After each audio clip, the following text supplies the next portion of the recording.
Gusto usab sa hepe sa Talisay City Police Station nga sirad-an gyud ang mga samang sa dakbayan sa Talisay atol sa kalag-kalag.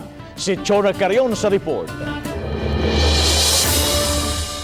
Aron kalikayan ang pagkatap sa COVID-19, irekomendar ni Police Major Gerard A. Spilare ngadto ni Mayor Samsam Gulyas nga dili lang buksan sa publiko ang mga sementeryo sa kalag-kalag.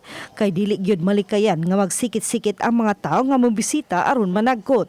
Matod sa hepe nga mas makaayo gyud nga musayo-sayo na lang og adto sa samang samtang mingaw pa ug magpuyo na lang sa ilang mga panimay atol sa kalag-kalag. Kalag-kalag will be observed in the respective homes, not in the cemetery. Because whenever there is public gathering, we are inviting COVID.